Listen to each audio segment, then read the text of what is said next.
at least the audio quality on this episode will be better than on the last one.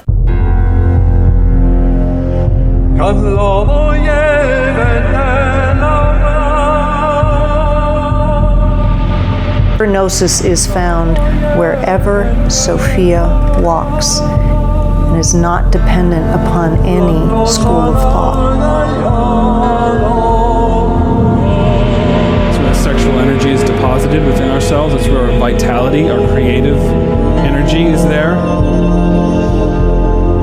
Mind, body, and spirit, what we call today the three major divisions of philosophical thinking. Right. Basically, what this is depicting is the person who has self-realization unifies his body, mind, and spirit in such a way that he or she can ascend through the various dimensions of psychic exploration, spiritual creativity, and even in the worlds of science and knowledge as depicted in the book, understand astronomy and cosmology of other worlds we would call today parallel evolution. Right. You can be Christed if you find the feminine. If you do not find the feminine within you, you can be tormented by a judgmental God or a system of belief that suppresses the inner psyche. Greetings, fellow worker slaves, podcasting at 128 bits from the Fortress of Squalitude, not far from the redneck Mecca. This is the Atheist in the Trailer Park podcast. I'm your host, Tucker. Professor Fuzznuts is in my lap, demanding attention. Ash, Buddha, and Lord Squeakington are all in my room doing who knows what. Yes, it's a podcast hosted by a guy and his cats. Get over it. This is a Gnostic text episode where Skullbeard and I read a few chapters from a Gnostic text, which I happen to forget what one it is because it's been so long since he and I recorded it. Next episode will probably be a news episode, depending upon how things go. If somebody will give me time to work, I had time yesterday to actually get this prepped. But somebody is just fiercely demanding of my attentions of late, as I said before. But he is sometimes giving me a little peace, but not right now. No, he's not. He's got to be in Daddy's face getting all the nervins, because he hasn't had any nervins since 20 minutes ago. No, he hasn't had any nervins in 20 minutes, and he's absolutely, utterly deprived. Yes, he is. Yes, he is. Oh.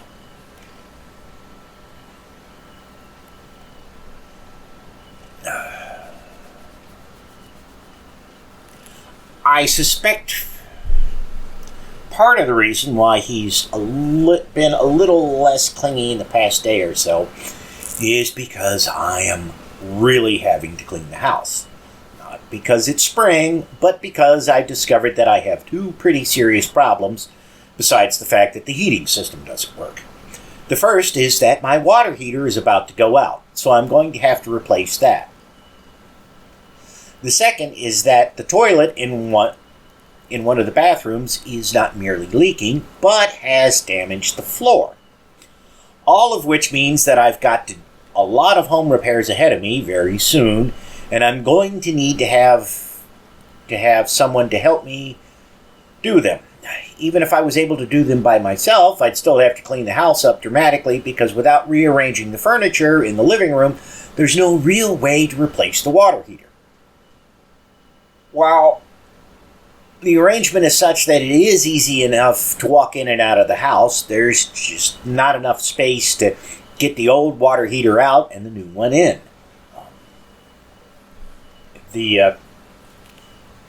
I have the couches in an L shape in the living room and a side table, and because of the way I have my desk set up, the side table is pretty close.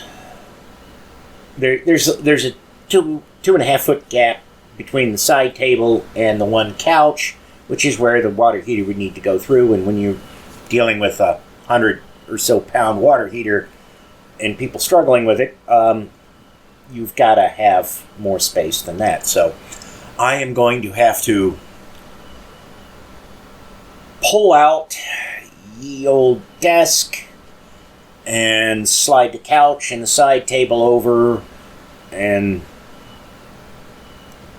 deal with a few other things like moving the kerosene heater out of the living room, stuff like that in order to get the water heater through. And since I'm doing all that, I might as well get everything else clean and get this house vaguely presentable.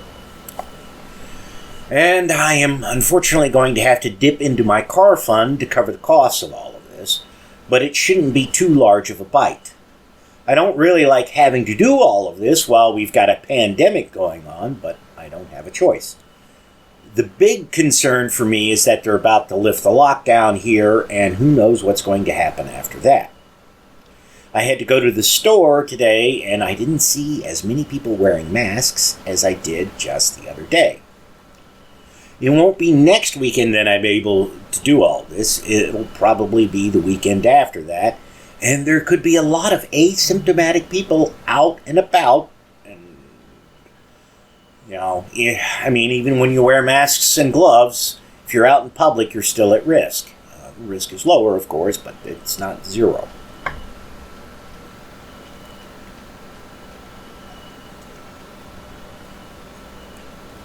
One hopes that we won't see a giant second wave of outbreaks like happened with the 1918 pandemic, but with people seemingly so casual about things,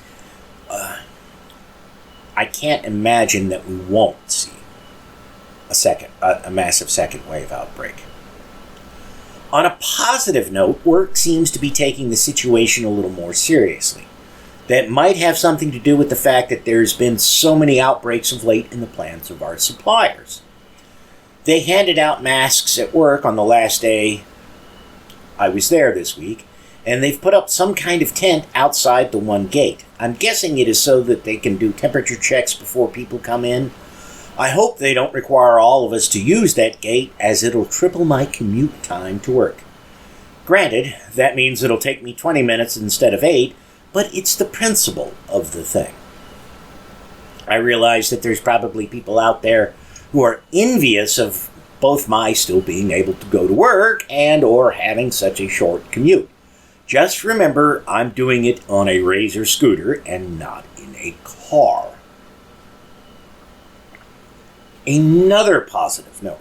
Some of you might remember me talking about a racist record shop in town that some of the locals were trying to save from demolition about a year ago. I am happy to report that the record store has been flattened. Even more interesting, the state historical marker for the place has been removed. I don't know what prompted the removal of the marker, but I am happy that something so ugly as that piece of history as the record store has been leveled. And when I say leveled, I mean leveled. They have had, and I meant to mention this before and kept forgetting, they've had a chain link fence around the place for a while now, and about 2 weeks ago, I guess, I noticed that they had some construction equipment there, and I wasn't sure if they were,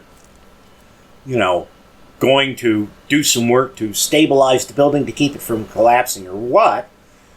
And then the next time I went past it, there was a big pile of rubble and a bunch of open-top dumpsters. And now, the rubble is almost all gone. I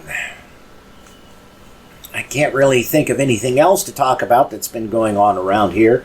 As you can imagine, my mind has been a bit preoccupied with all the stuff that's decided to break around here. So let's get to Skullbeard and I reading something from some book. I don't remember what we recorded or what it's about, but it's something silly, I'm sure. Thou that rejoicest in gold and delightest thyself with ivory and jewels, when night falleth, canst thou behold what thou lovest? Thou that art vanquished by soft raiment, and then leavest life, will those things profit thee in the place whither thou goest? And let the murderer know that the condign? Weird. Yeah. Never seen that word before. That the condign punishment is laid up for him twofold after his departure hence. Likewise also thou prisoner, sorcerer, robber, defrauder, sodomite, thief. Yeah, they had to squeeze in the sodomites, didn't they? Oh, yeah. And as many as are of that band, ye shall come at last, as your works do lead you unto unquenchable fire and utter darkness, and the pit of punishment and eternal threatenings. Sounds like a threat. Wherefore, ye men of Ephesus, turn yourselves, knowing that this also, that kings, rulers, tyrants, boasters, and they that have conquered in wars, stripped of all things, when they depart hence, do suffer pain, lodged in eternal misery.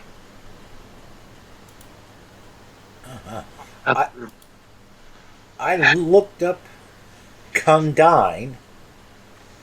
Condign, and the definition is of punishment or retribution appropriate to the crime or wrongdoing, fitting and deserved. Now, Yeah. Let the punishment fit the crime. yeah, now, the usage of the word, according to the Googles, peaked in the early 1800s. Oh, And okay. it has seen a steady decline since then, although it had a slight uptick around 2010. Really? Yeah. Interesting. All right. Somebody's trying to walk across the keyboard. Muscle in on your territory? Yeah. And having said this, John, by the power of God, healed all the diseases. And I'll just read this text here. This sentence must be an abridgment of a longer narration. The manuscript indicates no break at this point, but we must suppose a not inconsiderable loss of text. For one thing, Andronicus, who is here an unbeliever, appears as a convert in the next few lines. Now he is, as we shall see later, the husband of an eminent believer, Drusiana, and his and her conversions will have been told at some length, and I do not doubt that, among other things, there was a discourse of John persuading them to live in continence, as opposed to living incontinent. Yes. Now the brethren from Miletus said unto John, We have continued a long time at Ephesus. If it seem good to thee, let us go also to Smyrna, for we hear already that the mighty works of God have reached it also. And Andronicus said to them, Whensoever the teacher willeth, then let us go. But John said, Let us first go unto the temple of Artemis, for perchance there also, if we show ourselves, the servants of the Lord will be found. After 2 days, then, was the birthday of the idol temple. There, John, therefore, when all were clad in white, alone put on black raiment and went up into the temple. Well, how emo. And they took him and essayed to kill him. But John said, Ye are mad to set upon me a man that is the servant of the only God. And he gat him up upon a high pedestal, and said unto them, Ye run hazard, men of Ephesus, of being like in character to the sea, every river that floweth in, and every spring that runneth down, and the rains and waves that press upon each other, and torrents full of rocks are made salt together by the bitter telement. Promise? Yeah. That is therein. So ye also, remaining unchanged unto this day toward true godliness, are become corrupted by your ancient rites of worship. How many wonders and healings of diseases have ye seen wrought through me? And yet are ye blinded in your hearts and cannot recover sight? What is it then, O men of Ephesus? I have adventured now and come up even into your own idol temple. I will convict you of being mostly godless and dead from the understanding of mankind. Behold, I stand here. Ye all say that ye have a goddess, even Artemis. Pray then unto her that I alone may die, or else I only. If ye are not able to do this, will call upon mine own God, and for your unbelief I will cause every one of you to die. Nice guy. Yeah. And everything I can look up about Telement is all tied to software. Oh, in French, Telement, I think it's always or never or something like that. Yeah, this is all like, it's like a code word in C++ or something, you know. Oh, okay. Yeah. But they who had before time made trial of him, and had seen dead men raised up, cried out, Slay us not so, we beseech thee, John. We know that thou canst do it. And John said unto them, If then ye desire not to die, let that which ye worship be confounded. And wherefore it is confounded, that ye also may depart from your ancient error. For now is it time that either ye be converted to by my God, or I myself die by your goddess. For I will pray in your presence, and entreat my God that mercy be shown unto you. Oh, how generous of him. And having said, he prayed thus, O God, that art God above all that are called gods, that until this day hast been set at naught in the city of Ephesians, that didst put into my mind to come into this place, whereof I never thought that dost convict every manner of worship by turning men unto thee, at whose name every idol fleeth, and every evil spirit, and every unclean power. Now also by the flight of this evil spirit, hear at thy name, even of him that deceiveth this great multitude, show thou thy mercy in this place, for they have been made to err. Woof. I am blocked. You're what? Locked? Blocked. Because, somebody is in my way. There we go. Oh, that kind of a block. Yeah. And as John spake these things, immediately the altar of Artemis was parted into many pieces, and all the things that were dedicated in the temple fell, and was rent asunder. I'm going to skip that bit about in the manuscript. That doesn't seem to be an easy way to work that in. And likewise of the images of the gods, more than 7. So 7 or fewer gods, okay.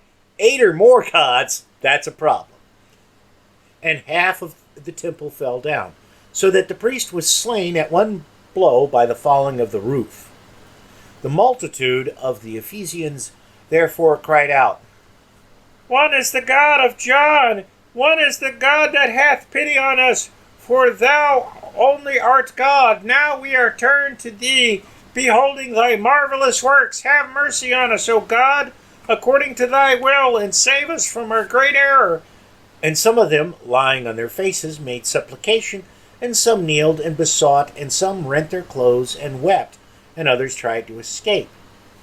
Now, I have to wonder if this isn't a retcon where somebody saw the temple destroyed and said, hey, we'll just work that in there. Or if this isn't covering up what actually happened and that the Christians came in and sacked the temple because they were assholes. Flip a coin, man. Either one's probable. Yeah. But John spread forth his hands, and being uplifted in soul, said unto the Lord, Glory be to thee, my Jesus, the only God of truth. Fuck, I can't say that with a straight face. Yeah.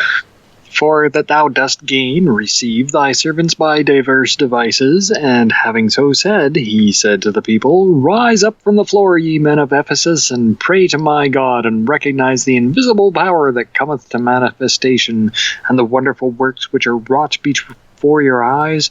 Artemis ought to have succored herself, her servant ought to have been helped of her, and not to have died? Where is the power of the evil spirit? Where are her sacrifices? Where her birthdays? Where her festivals? Where are the garlands? Where is all that sorcery and the poisoning witchcraft that is sister thereto?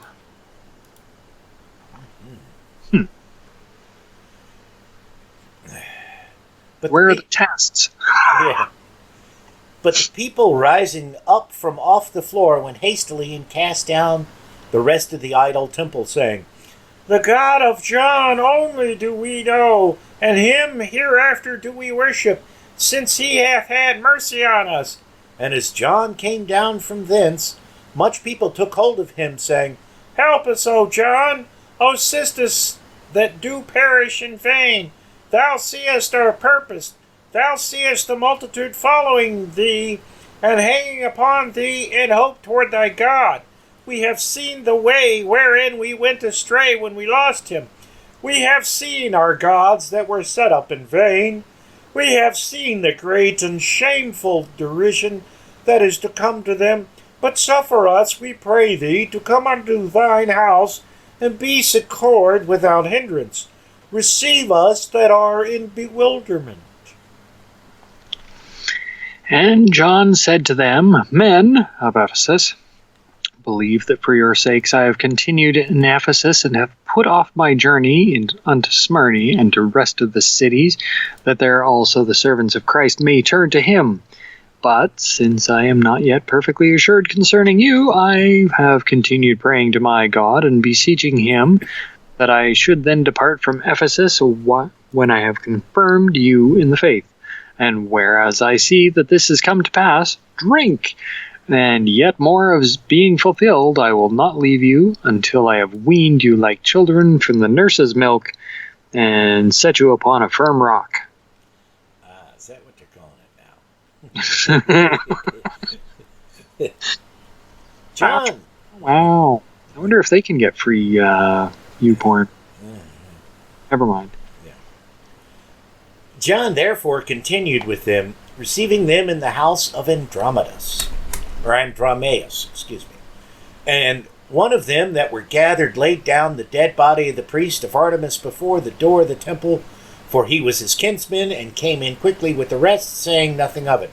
John therefore, after the discourse to the brethren, and the prayer, and the thanksgiving, Eucharist, and the laying of hands upon every one of the congregation, said by the Spirit, "There was one here who, moved by faith in God, hath laid down the priest of Artemis before the gate, and is come in, and in the yearning of his soul, taking care first for himself, hath thought thus in himself, It is better for me to take thought for the living than for my kinsman that is dead.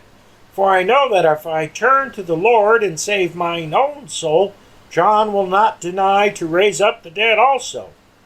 And John, arising from his place, went to that into which that kinsman of the priest who had so thought was entered, and took him by the hand, and said, "Hast thou this thought when thou camest unto me, my child?" And he, taken with trembling and affright, said, "Yea, Lord," and cast himself at his feet. And John said, "Our Lord is Jesus Christ, who will show you his power in thy dead kinsman by raising him up." And he made the young man rise. Ouch, wow, wow. Yeah.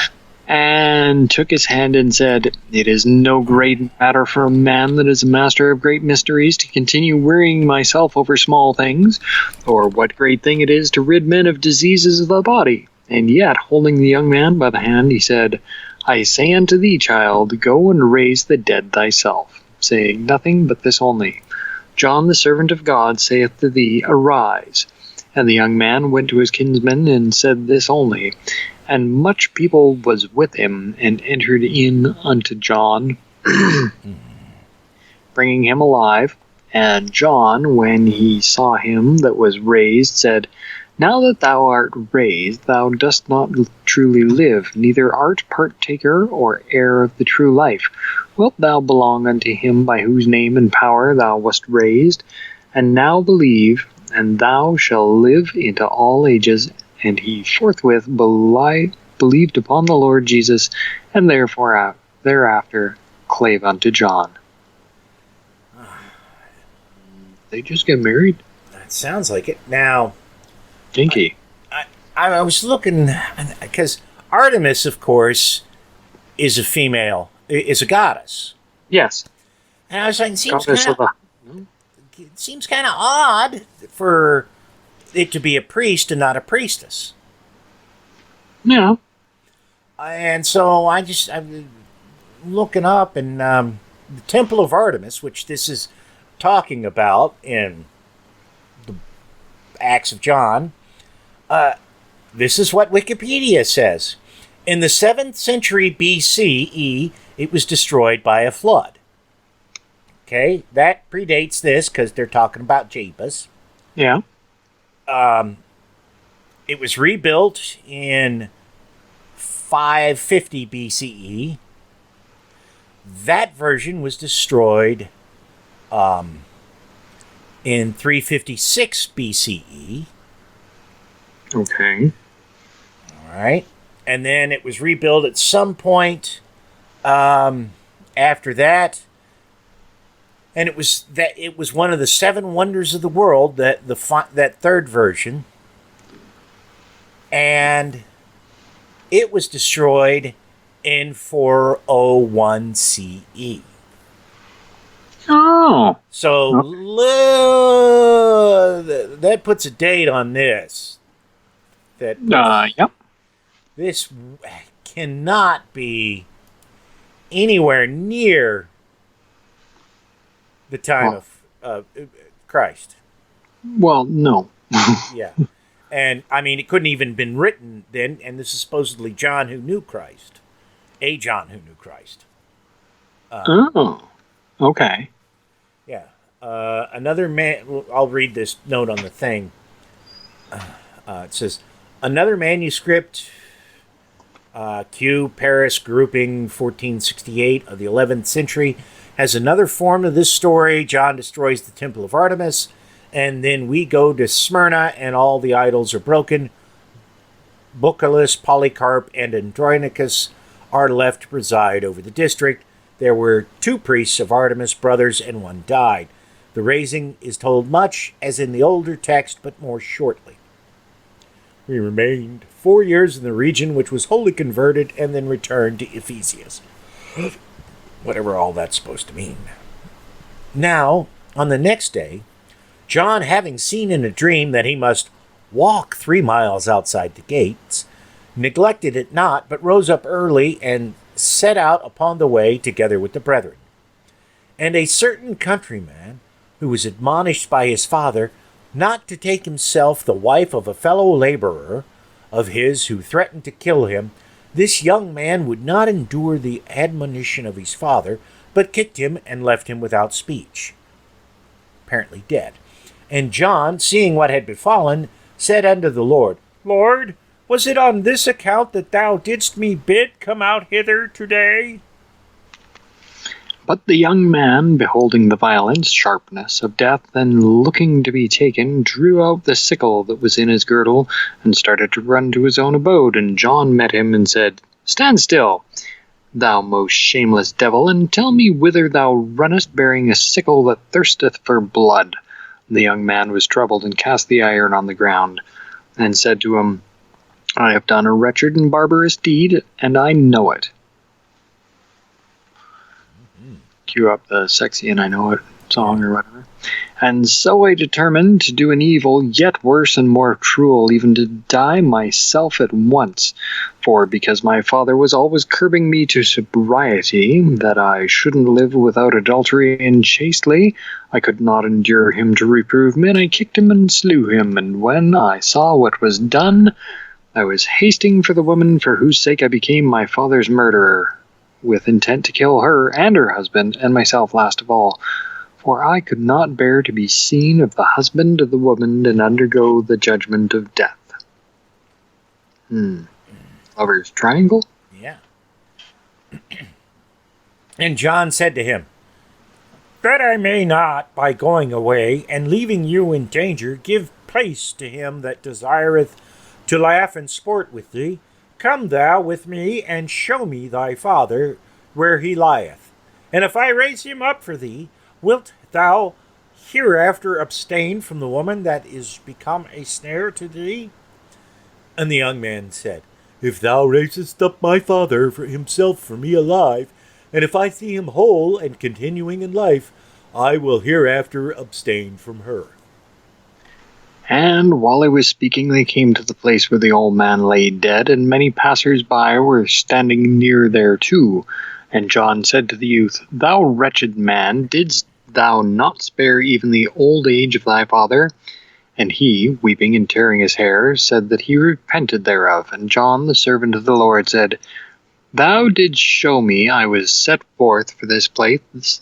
Thou knewest that this would come to pass, from whom nothing can be hid of things done in life, that givest me power to work every cure and healing by thy will. Now also give me this old man alive, for thou seest that his murderer is become his own judge, and spare him. Thou only, Lord, that spared not his father, because he counselled him for the best. Okay, so I'm going down farther through the Wikipedia article on the temple. Right? And it says that it may have been destroyed or damaged in a raid by the Goths in 268 CE. That would certainly explain why he showed up at Artemis's temple wearing black instead of white. Yeah, that would.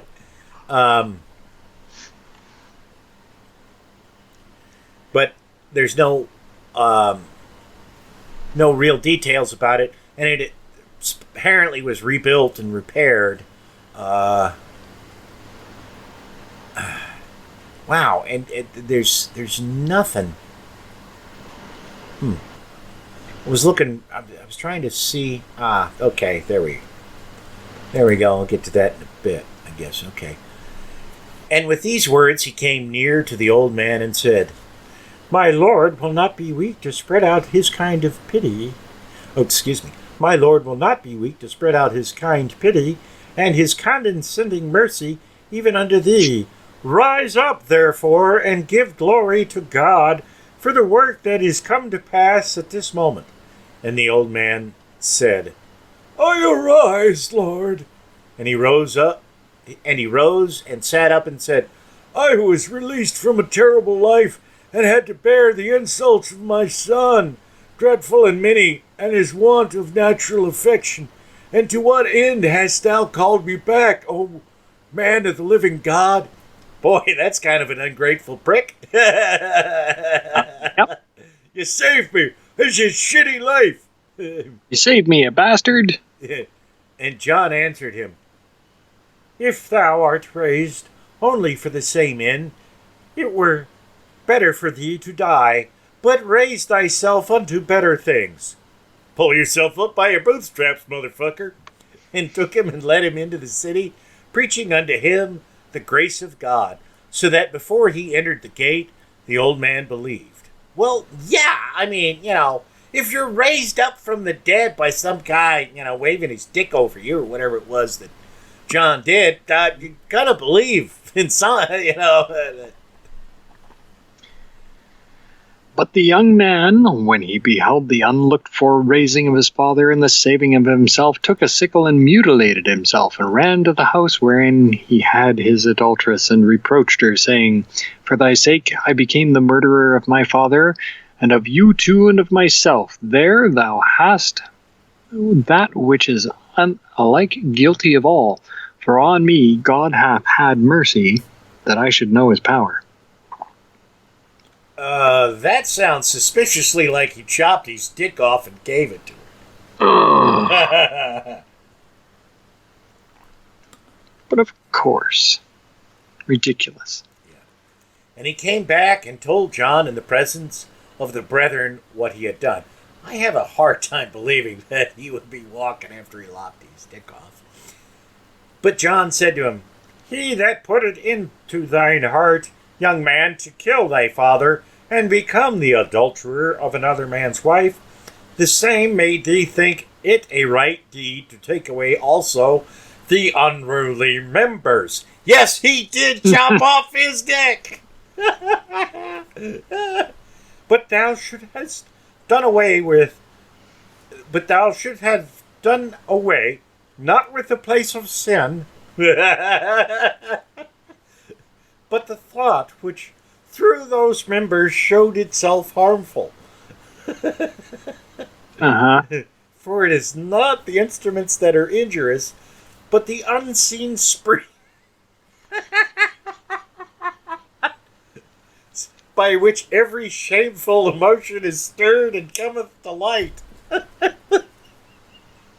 Repent, therefore, my child, of this fault, and having learnt the wiles of Satan, thou shalt have God to help thee in all the necessities of thy soul.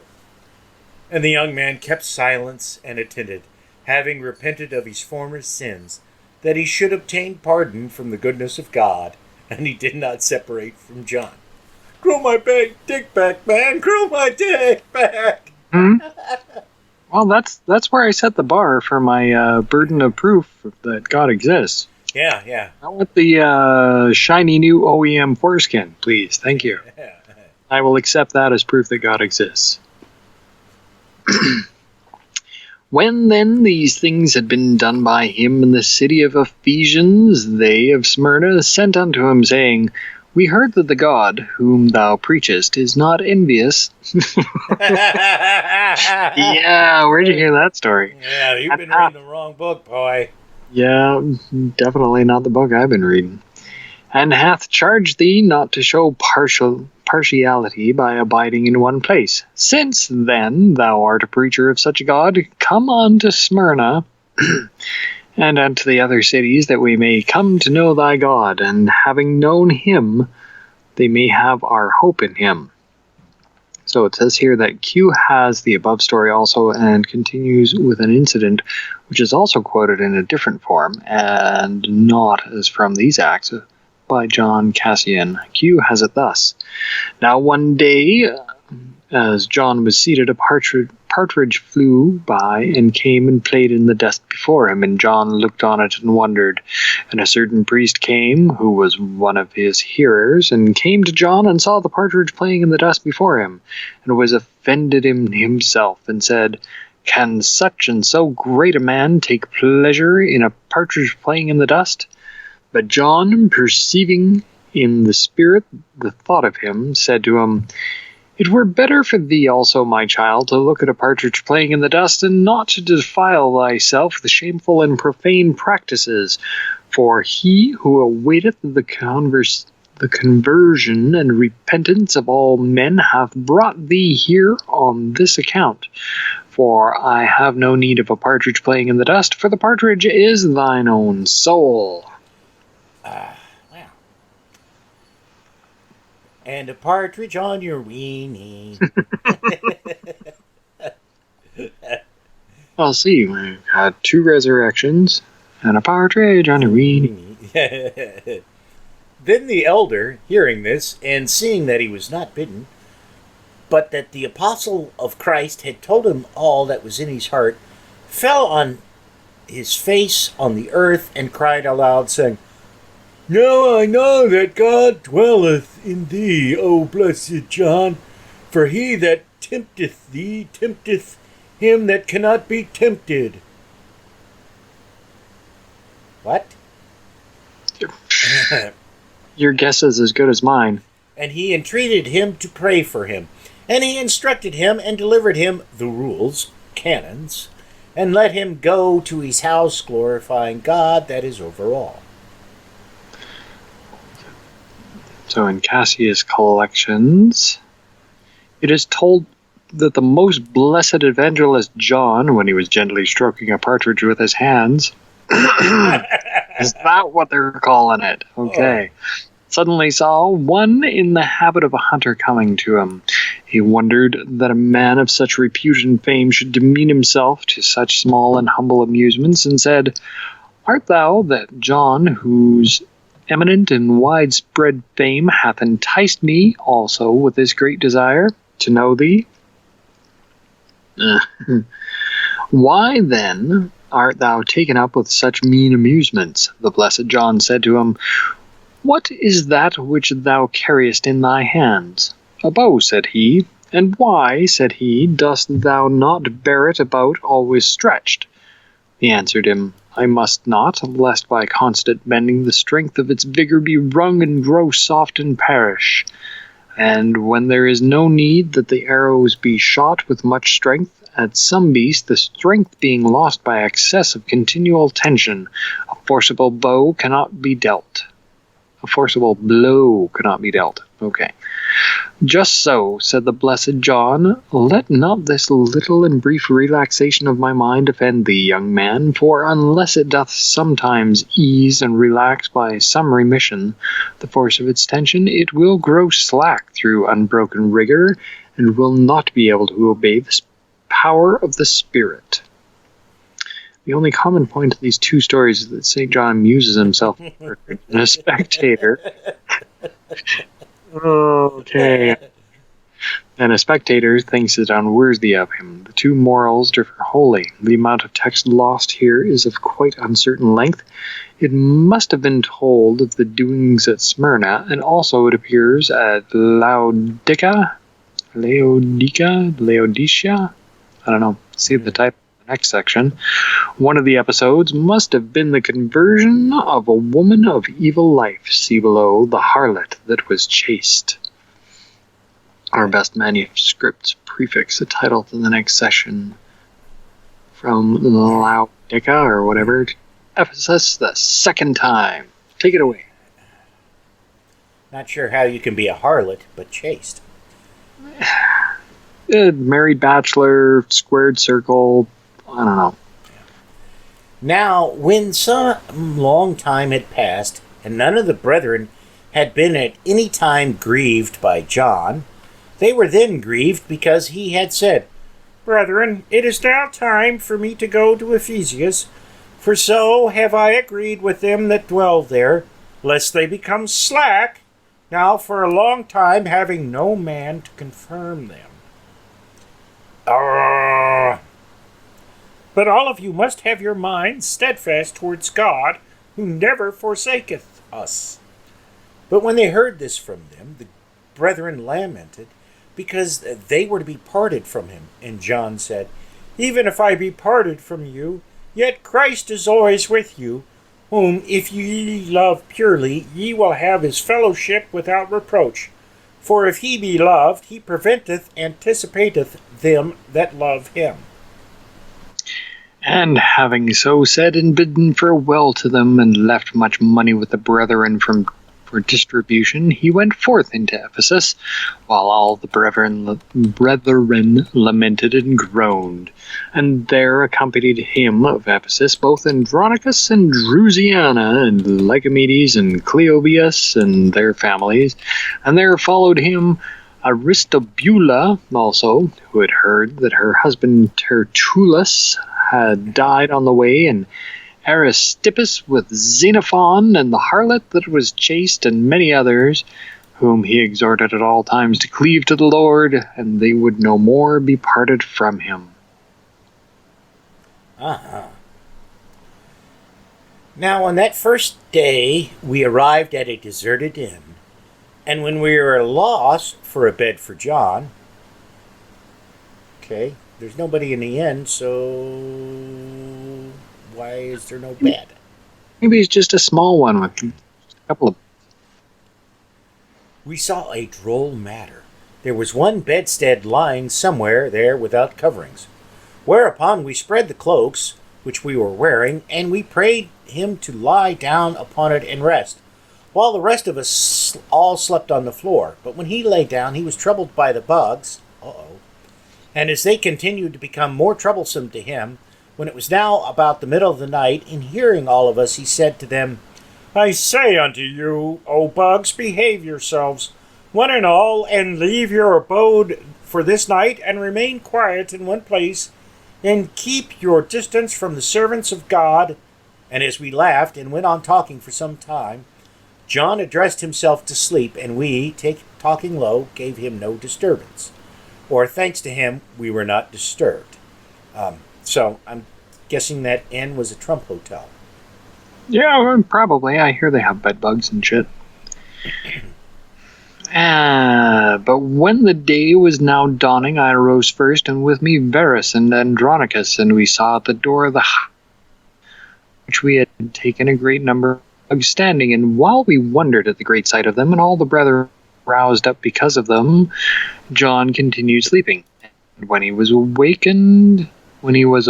we declared to him what we had seen, and he sat up on the bed and looked at them and said, Since ye have well behaved yourselves in hearkening to my rebuke, come unto your place. And when he said this, and risen from the bed, the bugs, running from the door, hasted to the bed, and climbed up by the legs thereof, and disappeared into the joints. And John said again, This creature hearkened unto the voice of a man, and abode by itself, and was quiet and trespassed not. But we, which hear the voice and commandments of God, disobey, and are light-minded. And for how long? Oh, this guy's a regular exterminator, Pied Piper kind of, I don't know. Yeah. After these things we came to Ephesius, and the brethren there, who had for a long time known that John was coming, ran together to the house of Andronicus, where he also came to lodge, handling his feet and laying his hands upon their faces and kissing them. Oh boy, you're going to get it. You're infected. And many rejoiced even to touch his vesture, and were healed by touching the clothes of the holy apostle. And I'm going to ignore that bracketed part because that's just pointless. And whereas there was great love and joy unsurpassed among the brethren, a certain one, a messenger of Satan, became enamored of Drusiana, though he saw and knew that she was the wife of Andronicus, to whom many said, It is not possible for thee to obtain that woman, seeing that for a long time she has even separated herself from her husband for godliness' sake.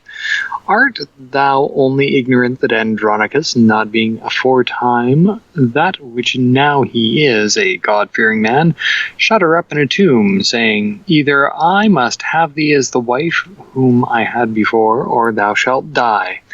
And she chose rather to die than to do that foulness. So they were married for a while, were they? Yeah. If then she would not consent for godliness' sake to cohabit with her lord and husband, but even persuaded him to be of the same mind as herself, will she consent to thee desiring to be her seducer? Depart from this madness which hath no rest in thee, give up this deed which thou canst not bring to accomplishment. That sounds like a challenge. Yeah. The gloves are off. But his familiar friends saying these things to him did not convince him. But with shamelessness he courted her with messages. And when he learnt the insults and disgraces which she returned, he spent his life in melancholy. Or better, she, when she learnt of this disgrace and insult at his hand, spent her life in heaviness. Well, that really flips things around.